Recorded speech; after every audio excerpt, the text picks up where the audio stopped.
Folks, welcome back to another episode of the Locked On Pitt podcast. And today we are not talking about football. We are talking about recruiting, and it's going to be Hykeem Williams and Daidren Zipperer. John Garcia Jr. will join me, as always. It's coming up today on this episode of Locked On Pitt.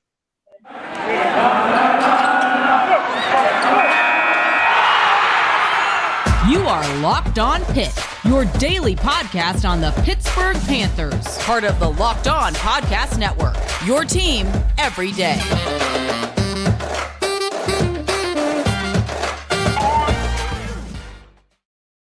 Folks, welcome back to the Locked On Pitt podcast.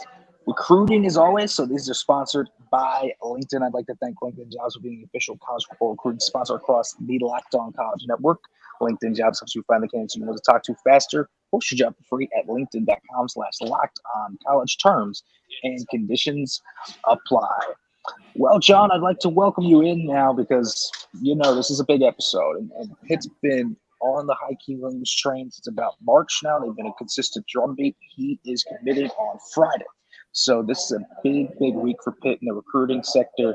Again, they haven't had a commitment since Jordan Bass on the 1st, so they're looking for another one. What do you see about this recruitment? It just keeps getting weirder and weirder, doesn't it? I was going to use the same words. It is one of the most fascinating recruitments in the country, not only because Hykeem is a legitimate blue chip, SI-99, high-level recruit, however you want to characterize him. He is not only that and proving it week in, week out as a senior at Stranahan High School in Fort Lauderdale, but 6 teams are still in it, Nick, and 6 teams can contrive an angle to where they could be the victor, not only Friday when he pops publicly with the commitment, but more importantly on signing day, December 14th. So if they're not trending, they're like, well, it's the long game. And if they're not worried about the long game, they're like, hey, we're trending right now. So it is truly one of the more unique recruitments that I've ever covered in more than a decade doing this. And every time you make a phone call about it or try to dig into it, you only get more confused. This is just so close to being wide open, this close to a commitment that it's truly maybe the biggest wild card recruitment in the country, not only among the uncommitted, but period. Among all recruits, this could be the biggest roller coaster that we're setting up for on Friday. So right now we're in the line. We're seeing other people ride that roller coaster, and we're getting a little bit closer to it. And this might just be the beginning. This might just be getting on and latching in and strapping up because this one could have twists and turns ahead. But as of today, as of late September, we are hearing that every single school has some bit of confidence combined with a bit of doubt in this recruitment, which typically tells you that 1, Hykeem has not come to a private decision, and 2, as we've talked about, I think the last 3 or 4 times on together, Nick, this recruitment will go beyond September 23rd. He, his family, everyone else is hyping up that date, and rightfully so. It is their day. It is their time to go public with a verbal commitment, but the combination of the elite program still in this thing and still feeling somewhat confident, combined with visit dates that continue to pop up beyond September 23rd after he makes his verbal commitment, that makes it feel like this thing won't be over until an actual signature comes in. Now, are there teams trending, right? We talked about the 2 angles of this. Are there teams trending on the front end that do feel a little bit more confident than others? And I would say yes. I think within the state, Florida State feels best compared to Miami. I think that is very, very clear at this stage of the process. He was in New Orleans to watch that Florida State win over LSU. You can't have contact on those neutral site visits, but he was there and obviously was impressed with what he saw from the Seminoles, who have been kind of a surprise 3-0 team at this point early in the 2022 season, which is really important, right? Florida State, there was some hot seat vibes or conversations with Mike Norvell. So stabilizing that even early on, I think was really important for Florida State's pitch. That remains true. Texas A&M just had him on campus for their big win over Miami. And I think there's an interesting angle within the angle for Texas A&M. In one regard, they're like, hey, we've been recruiting as well as anybody, especially in South Florida, where there's been like an extra emphasis from Jimbo Fisher and company. But also, if you've watched Texas A&M, like Hykeem has, you also see such a big need at wide receiver. This is a program that has thrived on being elite defensively and being good enough on offense to maintain a certain level of success.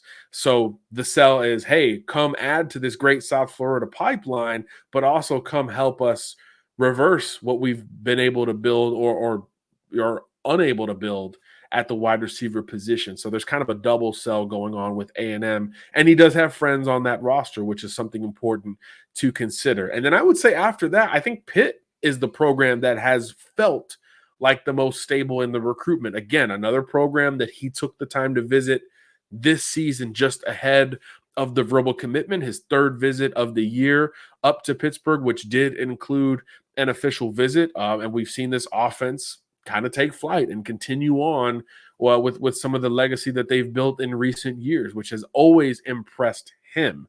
His mom has been public about that as well. The kind of professional atmosphere in Pittsburgh when he was up for the Tennessee game as well resonates at a very high level. So if you are trying to put these teams in tiers, and I know this isn't a Twitter live podcast, but if we were doing some tiers on Twitter, that would be the top tier in terms of perception for me going into the commitment. Florida State, A&M, Pitt, tier one, the teams that feel better than the others at the moment. Georgia, Miami, still on that other tier, looking to rebound here going forward. So I do think that Pitt is on the plus side of this thing going into it, but at the same time, so is Florida State and Texas A&M, which again goes back to the original point that this thing is totally wide open because there's talk about visiting Georgia, Miami, Florida State, Texas A&M after this verbal commitment goes down. So it does feel as clear as those tiers appear to be. It does feel like that's as uncertain on the other side as how his recruitment will be handled going forward. But who knows? Maybe he commits and he doesn't take any of these visits. So you certainly want to win on Friday if you're any one of these 6 programs. Well, I want to dig into the Pitt side of things, but first, folks, I want to make sure to let you know about LinkedIn Jobs, because every day a potential hire is a high-stakes wager for your small business. You want to be 100% certain that you have the best access to all the qualified candidates available, and that's why you need to check out LinkedIn Jobs. LinkedIn Jobs helps you find the right people for your job easier and faster and for free. All you have to do is add your job with the purple hashtag hiring frame to your LinkedIn profile to spread the word that you're hiring. Simple tools like screening questions make it easy to focus on the candidates you want with the right skills and experience that you can hire. LinkedIn Jobs helps you find the qualified candidates you want to talk to faster. Post your job for free at linkedin.com/lockdowncollege. That's linkedin.com/lockdowncollege. Post your job for free. Terms and conditions apply.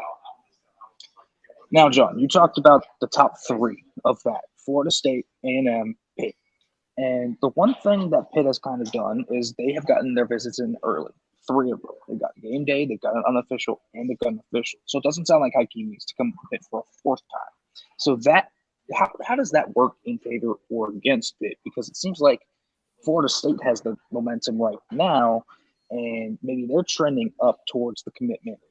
But Pitt has already kind of emptied their clip, if you will, with all the visits that they have and have laid out the red carpet. It doesn't feel like there's a lot more for Pitt to do here other than to win on the field and for Taekwondo Underwood to maintain that relationship.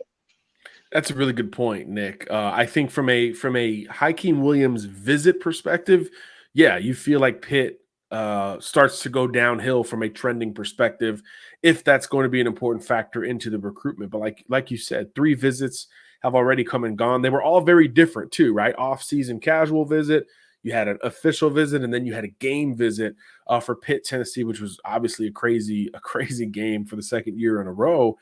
So I think he's gotten all angles of Pittsburgh, Pennsylvania, and the university itself to consider in how he views the Pitt Panthers. And that's not true with some of the other programs on the list. And that's why there's fluctuating confidence from those programs. Because in one sense, yeah, you have a lot in front of you between now and December 14th when pen meets paper on signing day. But 2, you've got to set up and confirm these trips. And there's nothing that says planned visits will be taken no matter what. He hasn't come out and said that. His mom hasn't come out and said that. And it's recruiting, right? All that stuff can change on a dime. So you certainly want to win the recruitment when the dates are scheduled and the commitment is to go public. But again, we also don't think he's made it a private decision yet either. But that's a conversation for him and his family and for us to only speculate on. But from the Pitt perspective, yes, I do think it puts a little bit more onus on winning the recruitment now, winning the recruitment on Friday. It would be a bit of a surprise relative to the trending nature, as you mentioned, of Florida State and Texas A&M, and those are also the two schools that we hear about most frequently when he talks about making visits after the commitment goes down. But I think that makes more emphasis on the Pittsburgh perspective now. You've got to win on Friday if you're Pitt. To me, it's unlikely that he commits to one of these other 5 schools and then signs with Pitt at the 11th hour. But I will say that there are some elements, as you mentioned, that could influence a decision beyond an in-person visit up to Pittsburgh. You mentioned the winning, you mentioned the on-field angle, the continued development of the relationship between he and Ty Underwood, I think, is an important part of this.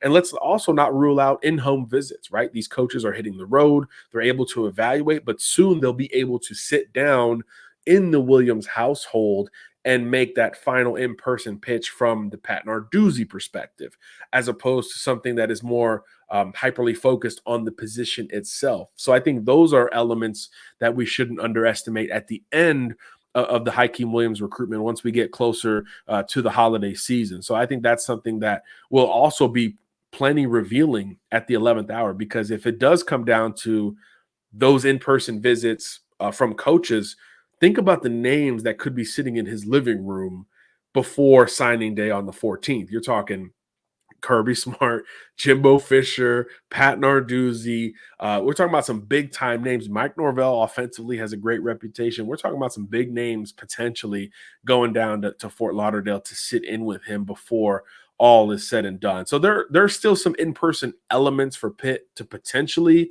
grasp, but certainly from a visit perspective, those bullets have been emptied at this point. So you want to win the recruitment now publicly and see if you can hold off a flip attempt of Florida State or Texas A&M in particular, as opposed to doing it the other way around. That part seems like the less likely winning scenario for Pitt if he is to end up there.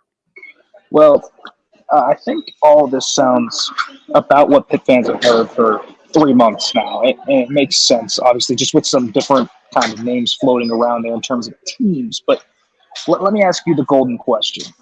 It sounds like Hykeem doesn't even know where Hykeem's going yet, so I can't ask you to know where he's going yet. But how likely is it that you think he does put on a Pittsburgh hat in that room, in that gym, and gives Pitt a massive verbal commitment and puts them in the lead going into those weird visit seasons in December?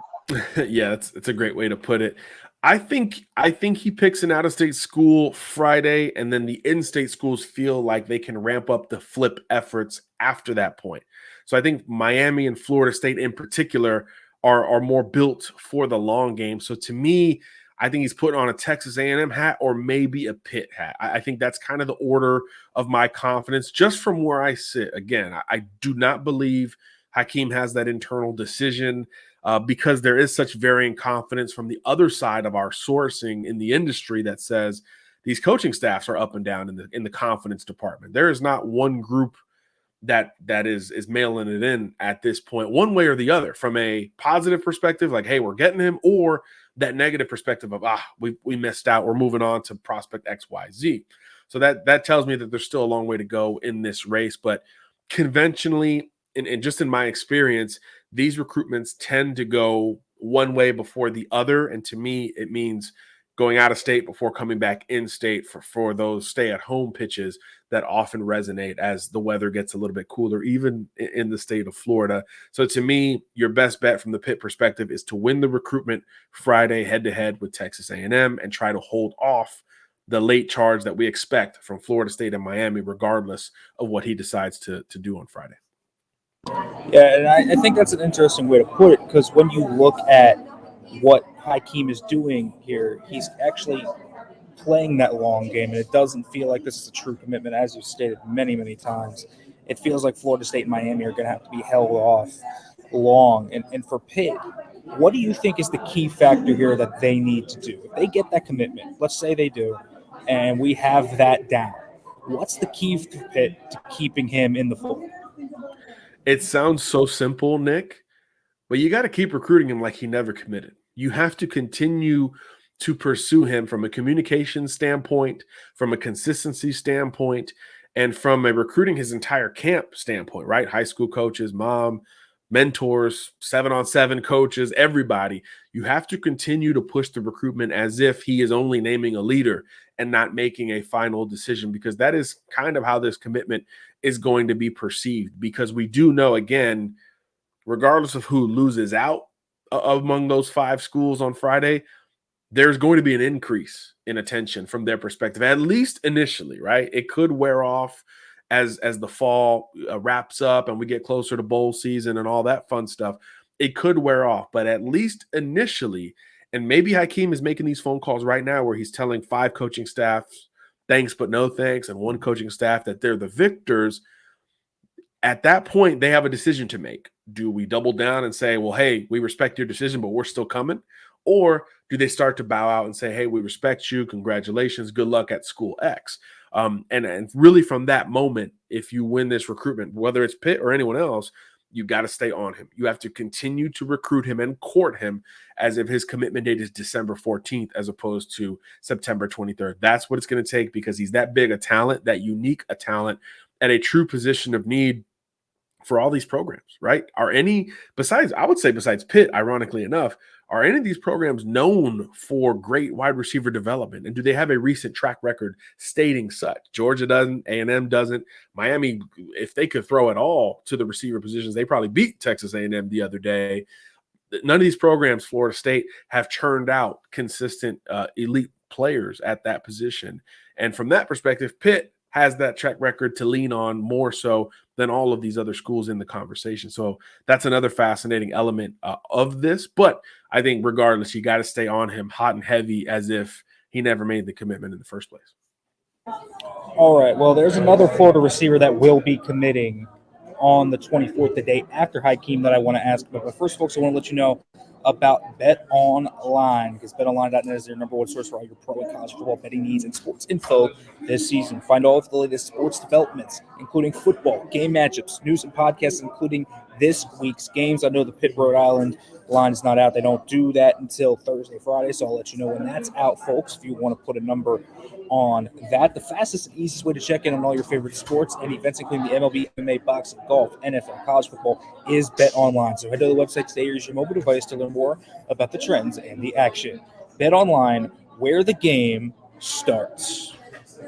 All right, John, let's talk about this other Florida receiver. His name's Daidren Zipperer, and he's a guy that you touted last time we talked about him as seemingly a sleeper and someone that is better than maybe what he's rated by a lot of these recruiting sites. The offer sheet isn't crazy. Utah has actually put a little wrinkle in this one. Utah getting involved in this.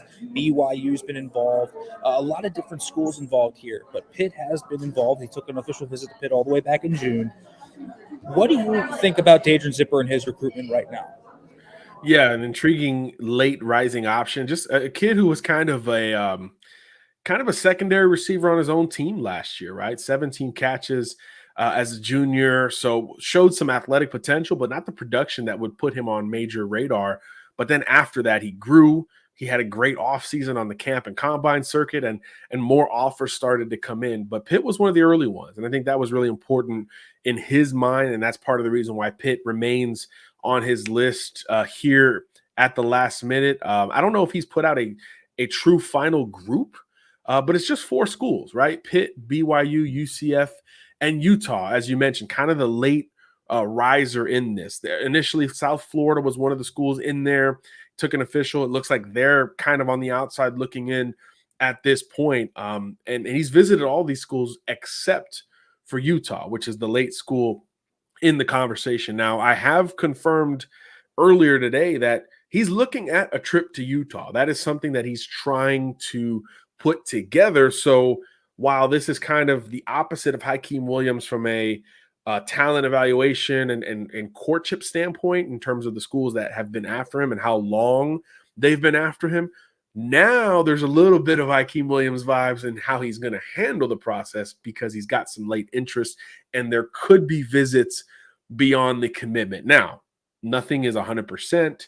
Who knows when he makes the decision, how that conversation goes. And maybe he goes back and says, hey, you know what? I don't need to take any more trips. But there's a little bit of an itch he might want to scratch with Utah in terms of making the visit. Doesn't mean they're the front runner. Doesn't mean that's where he's committing on Saturday, the day after Hykeem, by the way. But it does mean that there's some interest with Utah that is going to extend beyond the verbal commitment itself. Whether or not he takes the trip remains to be seen. But he's been up to Pitt, as you mentioned. He's been up to BYU. UCF is a school that is the closest to home and the school that his brother transferred to after his time with the Florida Gators. So there is a little bit of confidence building from the UCF angle. So to me, optically, this is a Pitt UCF battle going into the verbal commitment. After that point, Utah is going to have some leverage if they can get him on campus. And then there could be something to be said on National Signing Day in terms of where he ends up. But Pitt has done the best job from a long-standing perspective here. We mentioned the early offer, the early official visit, and then UCF has closed some of that gap here over the last few months, and obviously his brother on that roster is a bit of a wrinkle and wild card heading into Saturday's pledge. So I'm expecting him to wear some shade of gold in that commitment ceremony, whether it's Pitt's version or UCF's version, and then after that, do the red and white Utah Utes have something to say at the 11th hour? If he sets the visit, it's game on. If he doesn't, then he'll probably, in my opinion, stick with whoever he commits to on Saturday. So this recruitment has become a little bit more dramatic than we expected a few weeks ago. You know, we talked about his date, his commitment date being eerily coincidental with Hykeem Williams. And you have to think, with the visit being scheduled to Utah, potentially, or at least he's working at it. Do you think this might be something that he's just waiting and seeing on? So maybe if Hykeem doesn't commit to Pitt, he will pull the trigger and commit to Pitt on Saturday. If not, maybe then he'll go and visit Utah. Is that a reasonable expectation for something like this? Because it seems like it's a contingency plan in place, at least for Zipperer, so he doesn't get conned out in case Hykeem Williams does pick Pitt.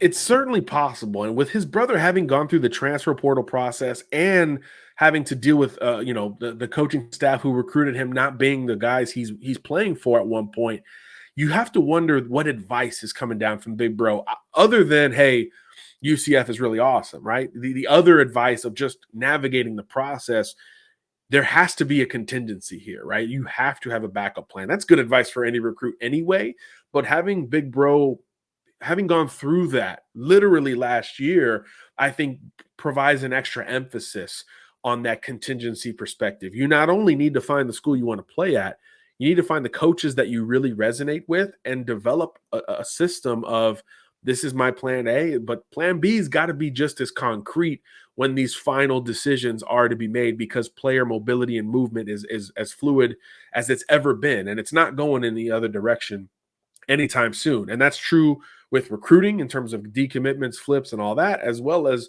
after you get to college with the portal and all that stuff as well. So you have to wonder what Big Bro is kind of trickling down from the advice perspective with relative to the entire process, not just selling one school versus the other. But yeah, I think the timing of all of these things lining up, the commitment date, the late interest from Utah, is one. They don't have as much success in Florida as Pitt, but I will say that they don't throw out offers and interests for no reason. They're very calculated, old school kind of approach from Kyle Whittingham and company from how they want to recruit. So they're not going to just limp into a race if they don't feel like they've got a legitimate shot. So I do think that's something that helps their perspective as they get into the race a little bit later. And it's not something to be discounted even going into the verbal commitment date on Saturday. But it being the day after Hykeem Williams, with all the hype that will go in and out of that commitment decision, it does make you wonder how strategic Zipperer has been in the planning process. And again, he's got all the resources. Not only is his big brother in college football. He's at Lakeland High School, right? Lakeland High School is where there is a Pitt commitment, by the way, on the other side of the ball. Lakeland High School is as professional a high school as there is in the country, whether it comes to just the knowledge of the recruiting game and how many elite prospects have come and gone through there. That advice is coming down the pike as well. So it's very common for these kids to keep an eye on the recruiting process as a whole, the other prospects at their position. And when you look at Pitt's commitment list, not a whole lot of spots left, right? We couldn't imagine, you'll know better than me, you couldn't imagine a scenario where they take both of these guys, right? I mean, just numbers wise, it's very touch and go when you're so stacked at a position like Pitt is at wide receiver. So we can't imagine them taking both of these guys. So when you start to put the tea leaves and read between the lines together, you do feel like there is some strategy here from Zipperer's perspective, and that's necessary because he's a sleeper, because he's a late riser. He's not an Hykeem Williams that has a spot no matter when he wants to take it at all of these different schools. It's got to be more strategic, and the timing has to be right here. So the date is never a random date for this type of prospect. Yeah, Pitt does have 3 commits already at receiver: Lamar Seymour, Kenny Johnson, and Zion Fowler. So 4, it's probably done. Hykeem or Zipperer, whoever that may be. But I got to ask you, John, we kind of tiptoed around it a little bit with Hykeem and Zipperer. Do you expect Pitt to get a wide receiver commit this weekend? Just one of the two. Do you feel like they're going to land one of these guys? I do. I do worry from the Pitt angle about the rising confidence from a couple of these different camps, Texas A&M with Hykeem and UCF with Zipperer, but they're very late bursts of confidence. I think Pitt has been more longstanding than both of those other programs with these recruits in particular. And I think Zipperer, the timeline just feels so related to Hykeem's that if he doesn't pick Pitt, it feels like that boosts Pitt's chances to land him the following day to close out what should be a really nice wide receiver haul either way. So I would be somewhat surprised if Pitt doesn't cap their wide receiver recruiting class by Sunday morning at the absolute latest. But there is some worry with some late confidence coming from Texas A&M and UCF respectively. Well, let's hope that they do that. They've already got a very impressive class in Taekwondo Underwood's first recruiting class as wide receivers coach. So it's looking good. John, as always, thanks for coming on. Tell them where they can find your stuff, read your stuff, follow you, all that great stuff. Yeah, absolutely. You can check us out at si.com, of course, also across the Locked On Network and on Twitter as well, John Garcia _JR. Folks, as always, thanks for listening. And as we end it here, as always, hail to Pitt.